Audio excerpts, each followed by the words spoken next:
Hola amigos, ¿qué tal? El barco alemán llamado Unión Europea está en riesgo de hundimiento y llaman a un viejo capitán italiano para salvarlo. But this ship can't sink. En lugar de reparar las fugas del casco y ponerle un rumbo más seguro a la nave, al ingeniere se le ocurre lo único que sabe hacer: echar más carbón a la caldera.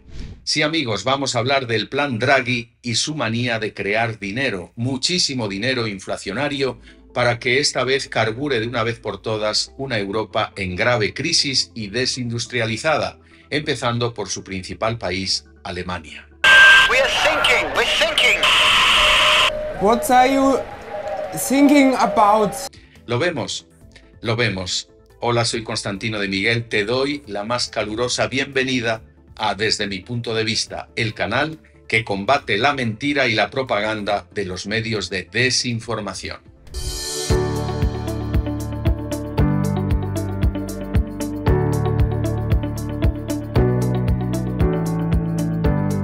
Y siguiendo con la analogía naval, el barco europeo se va a pique y en lugar de cambiar a la tripulación responsable, ésta entrega el timón a uno de los suyos para que marque otra vez el mismo rumbo de derrochar dinero y estafar piramidalmente a los ciudadanos. Me refiero al señor Mario Draghi, ex primer ministro italiano y expresidente del Banco Central Europeo. Su informe de casi 70 páginas sobre la competitividad de la Unión Europea contiene nada menos que 150 recomendaciones destinadas a reavivar una economía europea moribunda y desde hace más de 20 años a la cola de los dos grandes, Estados Unidos y China. Primero, el diagnóstico. Hay demasiados farolillos rojos en Europa. Los 27 acumulan 15 años de estancamiento y no hay signos de verdadera reactivación. En el segundo trimestre, los 20 del euro crecieron un 0,2% respecto al trimestre anterior. En términos anuales, es apenas un famélico 0,8%, mientras en Estados Unidos la economía avanzó un 3%. El desfase es llamativo en cuanto al ingreso disponible de los hogares europeos, que prácticamente no ha aumentado desde el año 2000, mientras se ha duplicado en Estados Unidos. Con una Europa que pierde 2 millones de trabajadores al año a causa de su suicidio demográfico, la única forma de mantener su economía a flote es incrementando la productividad, y sucede todo lo contrario. No hay aumento de productividad porque no hay innovación. No hay innovación porque no se producen bienes y servicios que interesen al mercado, solo a los objetivos arcoíris: transición energética, inclusión, justicia social, etc.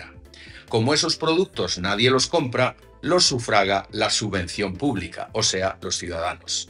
Sin embargo, sobran las buenas ideas y los proyectos. También son muchos los jóvenes europeos ambiciosos y con talento, pero se les trata muy mal y muchos se largan a donde son bienvenidos, sobre todo a Estados Unidos. Allí no solo se les paga bien, sino que se les ofrece un ecosistema propicio para emprender y prosperar.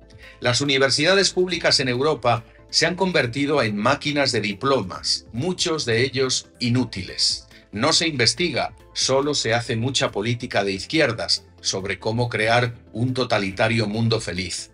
Así que no es de extrañar que haya solo 2 universidades europeas entre las 50 más influyentes del mundo.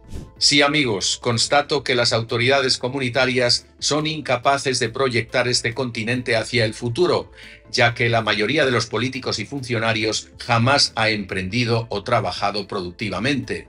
Siguen anclados en los patrones mentales del siglo XX, mientras las decisiones se toman bajo criterios woke. Desde su superioridad y arrogancia moral, lo único que saben hacer es controlar, regular, prohibir y gravar con impuestos y cargas cualquier intento de despegue económico. Tanto la Comisión Europea como la mayor parte de los gobiernos nacionales han hecho de Europa un infierno para crear empresas, porque las ahoga con burocracias y normativas sociales, ambientales y económicas.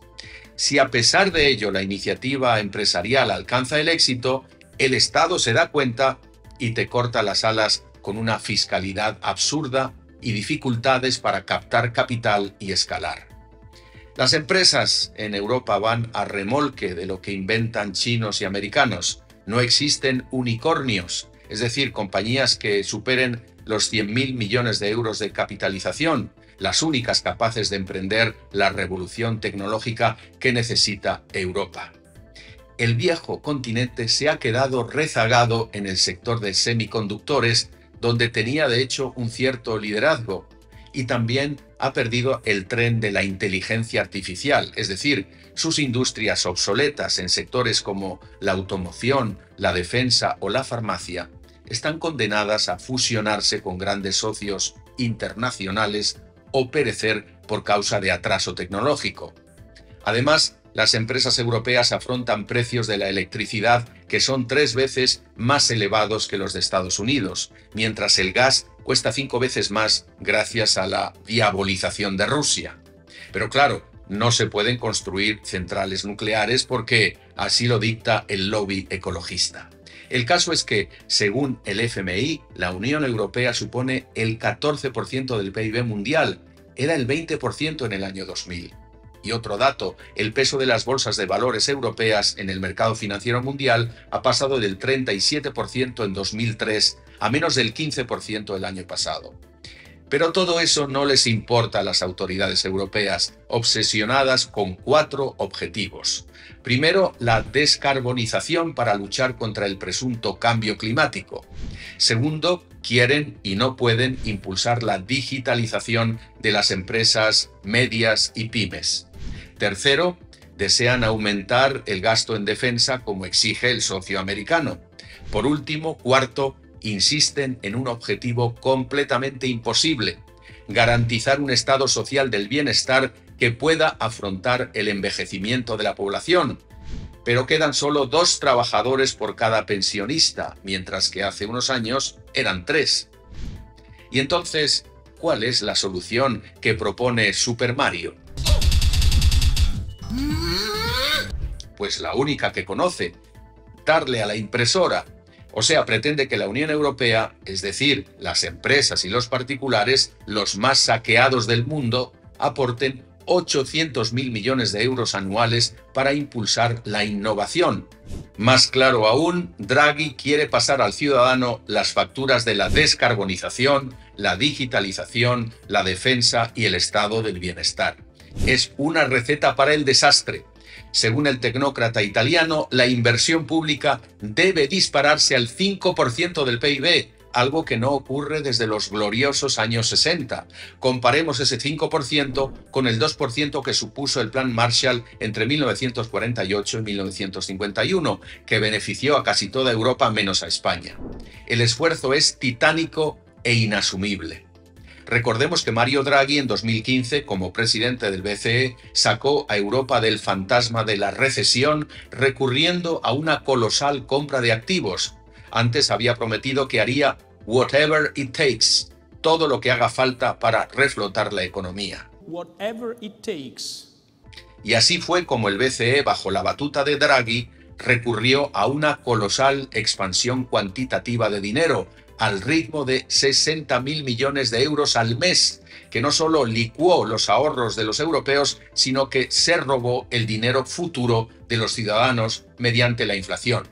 Que Super Mario saque ahora de la chistera el mismo conejo de siempre es muy preocupante. Europa solo sabe llamar a los pirómanos para que apaguen el fuego. Pensemos que la pandemia provocó la misma respuesta monetarista para relanzar las economías maltrechas por la epidemia.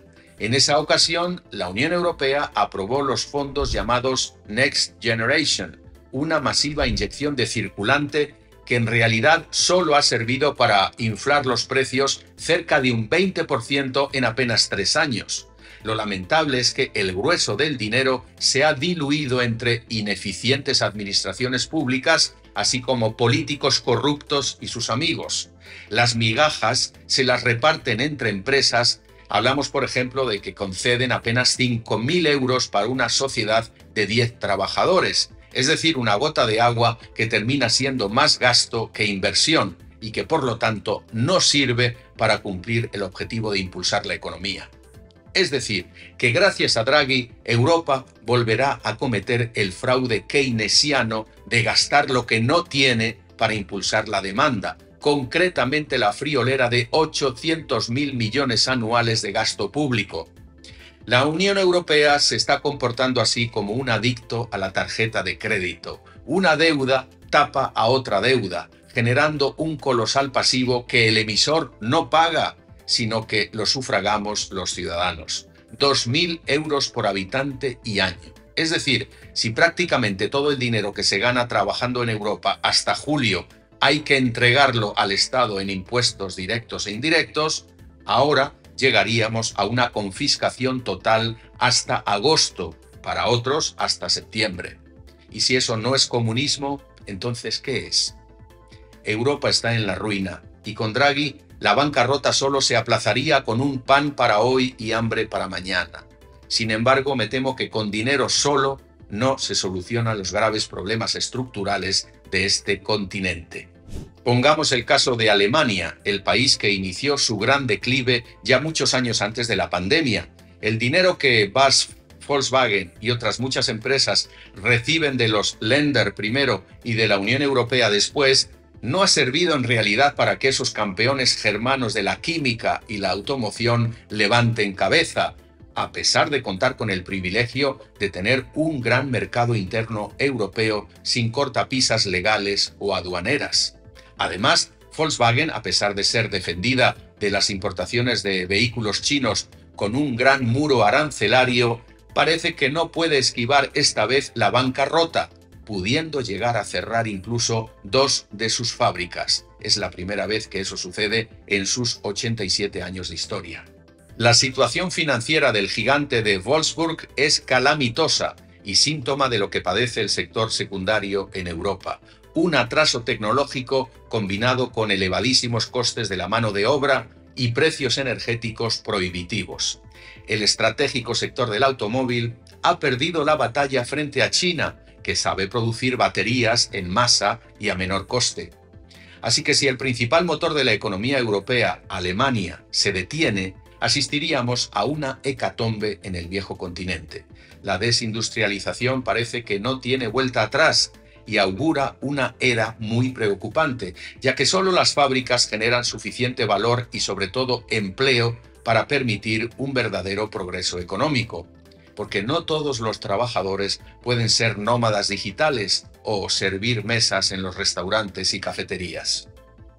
Agregando a este explosivo cóctel la situación de una Francia ahogada por la deuda y el déficit, debido a un elefantiásico sector público que, lejos de componerse, se ha aficionado a vivir del crédito. España, que se sostiene por el turismo, pero que igualmente mantiene un Estado manirroto que se gasta el dinero en cuestiones identitarias y objetivos Agenda 2030, mientras tolera el despilfarro y hasta la malversación de unas regiones en perjuicio de otras. El rating o calificación de la deuda europea ya sufre las consecuencias. Pese a ello, el euro se mantiene artificialmente, debido no tanto a Europa sino a Estados Unidos, que es maestro del viejo continente en ese vicio de inflar la masa monetaria, en este caso con dólares. Y de hecho existen demasiados billetes verdes en circulación desde que la administración demócrata decidiera sencillamente enviar cheques en helicóptero, como dicen allí, a familias y empresas para paliar aquella pandemia. El resultado fue una inflación acumulada del 25% en los últimos 4 años. Pues a pesar de ello, y para evitar la recesión y el desempleo, el presidente de la Fed apretará de nuevo el botón de la impresora monetaria en pocos días. Pero si Estados Unidos todavía es la potencia hegemónica y tiene en su territorio a las principales empresas que innovan y mueven el mundo, Europa ha emprendido en cambio un derrotero nefasto. El informe de Draghi se queda en tapar los problemas con más dinero, en lugar de corregir el rumbo de la nave, como hemos dicho. Es decir, habría que reducir drásticamente la mastodóntica burocracia de los estados europeos, dejar de hacer la vida imposible a las empresas y a los particulares y permitir una verdadera competitividad que premie el talento, el mérito y el esfuerzo. Mientras esos 4 objetivos rimbombantes de descarbonización, digitalización, defensa y bienestar son irrealizables y Europa debería replantearlos o renunciar a algunos. Pero me temo, amigos, que nadie lo hará. Draghi es parte de ese sistema que ha llevado a Europa a la ruina. Si él solo sabe de hacer dinero, otros altos funcionarios de su liga, jamás escogidos por voto popular, nos siguen dictando una Europa que no queremos. Por ejemplo, con medidas como la de abrir las puertas a una inmigración descontrolada de gentes de culturas inasimilables, pensando que así se va a solucionar el problema demográfico. Pues bien, con la gente incompatible de fuera y el dinero de mentira de dentro, esta dictadura de ineptos se va a cargar a toda Europa. Ese establishment caduco y sin imaginación no da para más. Vivimos en Europa la tiranía de unos euroaristócratas que viven literalmente de un entramado de abusos de poder y asalto a mano armada de la ciudadanía. Las corruptas e incompetentes autoridades, tanto a nivel nacional como europeo, se han creído que no nos hemos enterado de su fiesta de derroche y ocurrencias multicolor. Pero claro que nos hemos enterado. En lugar de irse con la música a otra parte, siguen embriagadas de poder, oprimiendo a quienes trabajan e innovan. Hay que pararlo ya. ¿Y tú qué opinas? Hasta aquí mis personales y pesimistas reflexiones sobre la receta del desastre contenida en el Plan Draghi. Me gustaría muchísimo leer tus críticas y comentarios. Aprecio de verdad que me regales un me gusta para que YouTube siga publicando mis vídeos. También que te suscribas a este canal que hago con mucho esfuerzo y siempre con total y absoluta independencia. Si quieres seguir la conversación, te invito a usar mi canal de Telegram, cuyo enlace te dejo aquí abajo. Muchas gracias y hasta pronto.